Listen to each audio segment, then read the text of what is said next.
राधे कृष्ण राधे कृष्ण। 7वां अध्याय ज्ञान विज्ञान योग।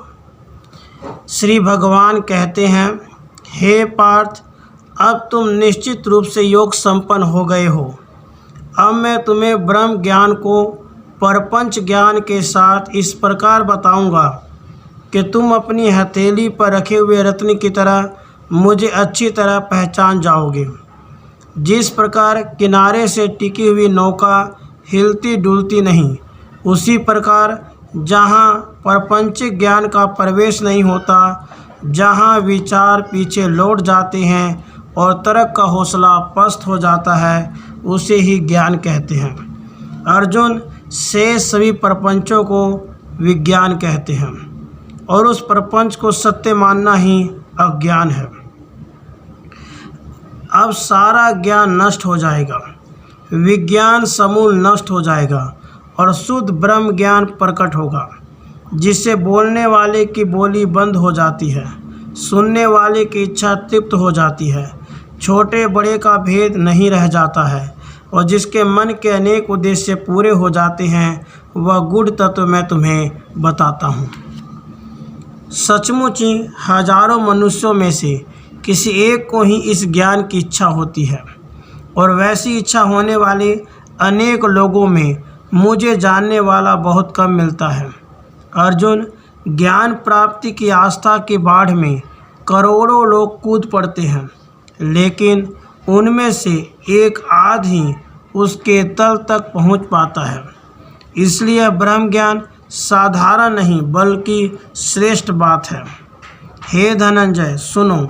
जिस प्रकार हमारे शरीर की छाया होती है, उसी प्रकार से महद आदि तत्व कार्य रूप से मेरी माया है। इसे ही प्रकृति कहा जाए और इसके 8 अलग अलग प्रकार हैं। इसी से त्रैलोक्य उत्पन्न होता है। अब इसके 8 प्रकार किस तरह हैं सो सुनो। जल, तेज, आकाश, पृथ्वी, वायु, मन, बुद्धि, अहंकार, ये इसके 8 अलग अलग प्रकार हैं। पार्थ, इन 8 भागों की साम्यावस्था ही मेरी परम प्रकृति है। वही परमात्मा में जीव भाव उत्पन्न करती है, इसलिए उसे जीवभूता कहा जाता है। यह शरीर आदि का जीवन निर्माण करती है, ज्ञान को चेतना देती है, मन को शोक और मोह स्वीकार करने के लिए बाध्य करती है। इसके सानिध्य से बुद्धि में जो ज्ञान प्राप्त होता है, उसके सानिध्य और अहंकार की कुशलता से इस संसार का अस्तित्व बना रहता है।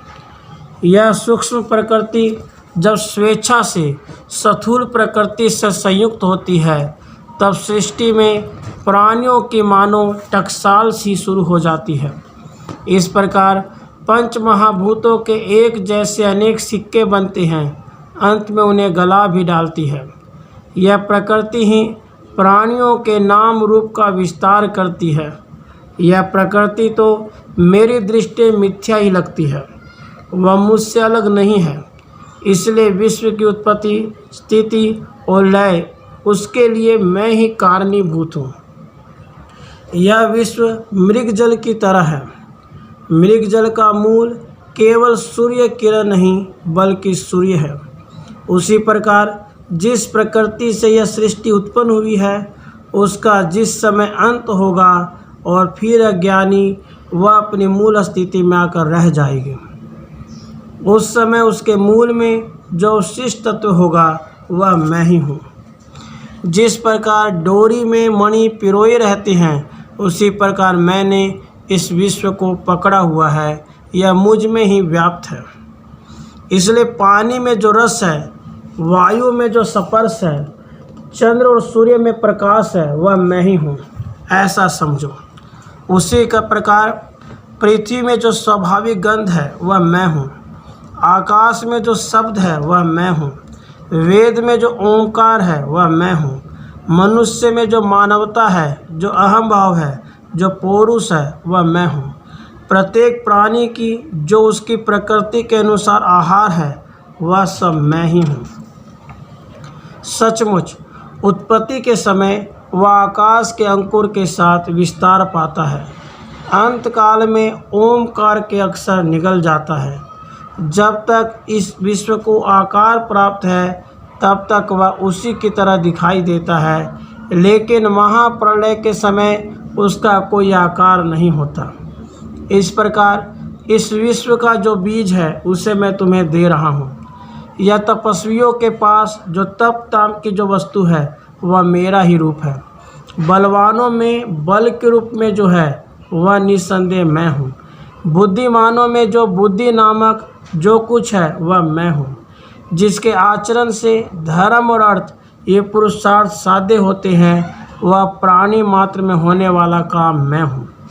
वैसे विकारों के वृद्धि के कारण इंद्रियों की इच्छा अनुसार अनुकूल आचरण किए जाए तो भी वह काम धर्म के विरुद्ध नहीं जाने देता। जो सात्विक, राजसी एवं तामसी भाव है वह सब मेरे रूप से ही उत्पन्न हुए हैं। वे भले ही मुझसे उत्पन्न हुए हों किंतु मैं उनमें नहीं हूँ। जिस प्रकार अग्नि में से धुआं उठता है किंतु उसमें अग्नि नहीं होती, उसी प्रकार ये विकार मुझसे उत्पन्न होते हैं किंतु उनमें मैं नहीं हूँ। यह सत्व, रज और तम गुणों से युक्त मेरी परछाई माया पर्दे की तरह मेरे ही रूप के आड़े आई, इसलिए प्राणी मुझे नहीं पहचान सकते और मुझसे उत्पन्न होते हुए भी मुझसे तद्रूप नहीं होते पाते।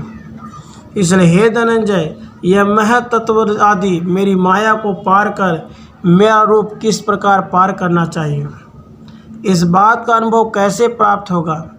इस माया नदी को पार करना अति कठिन है। जिन्होंने विषय का साथ किया उनका जीना व्यर्थ हुआ। इस माया रूपी नदी को जीव पार नहीं कर सकता, किंतु जो अनन्य रूप से मेरी शरण में आते हैं वे इस दुस्तर नदी को सहज ही पार कर जाते हैं। किंतु ऐसे भक्त विरले ही होते हैं। जो माया से ग्रस्त रहते हैं वे मुझे खो देते हैं, किंतु केवल 4 ने ही मेरा भजन करके आत्महित की वृद्धि किया।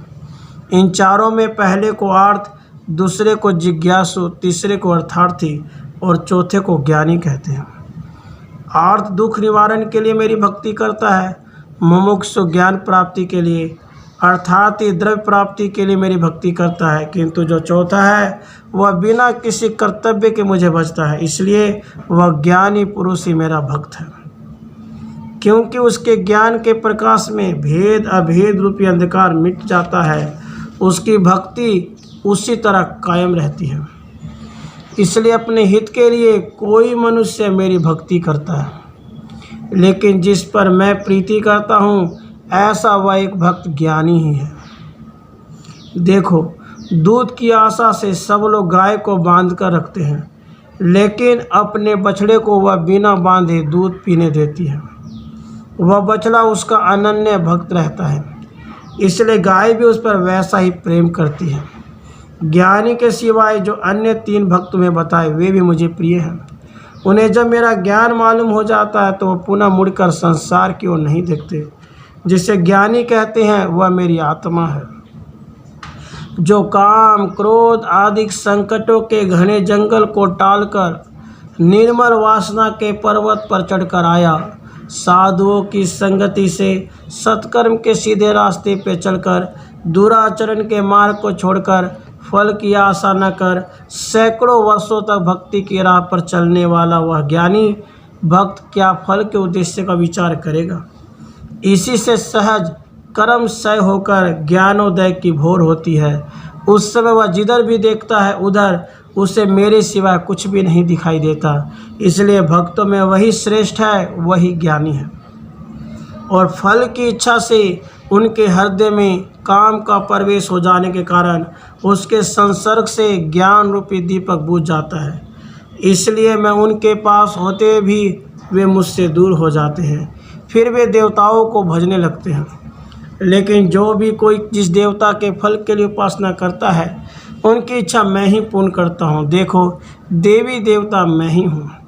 फिर जिन जिन देवताओं के प्रति श्रद्धा है उन इन देवताओं के कार्य सिद्धि होने तक यथाविधि पूजन करते हैं, उसका वह फल मुझसे ही प्राप्त होता है। लेकिन वे भक्त मुझे नहीं जानते, क्योंकि वे आशा के पास से मुक्त नहीं हो पाते, इसलिए उन्हें नाशवान फल प्राप्त होता है। ऐसा भजन संसार का साधन ही है। हे धनुर्धर, फल का आशा रूपी पिंजरा छोड़कर चिदाकाश का मालिक ही क्यों न बने। मुझ निराकार को साकार क्यों माना जाए। मैं सिद्ध हूँ तो मुझे प्राप्त करने के लिए साधनों का प्रयोग क्यों किया जाए। क्योंकि माया का पर्दा पड़ने से वे अंधे हुए हैं, इसलिए वे मुझे नहीं देख पाते। अन्यथा ऐसी कौन सी वस्तु है जहाँ मैं नहीं हूँ। पूरे विश्व में मैं ही व्याप्त हूँ। इस दुनिया में जितने प्राणी हो गए उनमें मैं ही था। आज जो है उनमें भी मैं ही हूँ। आगे जो होने वाले हैं वे भी मुझसे भिन्न नहीं हैं। हे पांडे पुत्र, इस प्रकार मैं हमेशा अखंड व्याप्त हूँ। हे अर्जुन, असंतोष रूपी मद्य पीकर उन्मत्त होने के कारण वह पुरुष विषयों की कोठरी में उपयोग करता है। उसने शुद्ध भक्ति के मार्ग के आड़े तिरछे मार्ग तैयार किए हैं, इसलिए प्राणी मात्र भ्रम में पड़कर संसार रूपी जंगल में फंस जाते हैं और उन्हें महादुख की यातनाएं सहनी पड़ती हैं। जो बुद्धि को इस भ्रम जाल में नहीं पड़ने देते और विकल्प को छोड़ देते हैं, पुण्य के मार्ग पर दौड़ते हुए मेरे सानिध्य में आ जाते हैं, वे इस राह के लुटेरों से बच पाते हैं। वैसे पार्थ, जन्म मरण से छूटने का जो साधन है, उसे प्राप्त करने की इच्छा जिसके मन में उत्पन्न होती है, उनका प्रयत्न कभी भी फल द्रुप होकर उन्हें ब्रह्म प्राप्ति होती है तथा वे पूर्णता को प्राप्त होते हैं। उसमें उन्हें लगता है वे धन्य हो गए। इस प्रकार उन्हें आत्मज्ञान का लाभ प्राप्त होता है। जिन्होंने अनुभव के आहतों से मायावश जीव को पकड़कर पंच भौतिकों के साथ मेरा स्पर्श किया है, जिन्होंने ज्ञान के बल से मुझे अधियज्ञ की दृष्टि से देखा है, उन्हें शरीर के वियोग का दुख नहीं होता। वे मृत्यु जैसे कठिन समय में भी मुझे नहीं भूलते। जो पूर्ण ज्ञानी है उन्हें ही मेरे साथ ऐक्य प्राप्त कर लिया जाता है। राधे कृष्ण, राधे कृष्ण।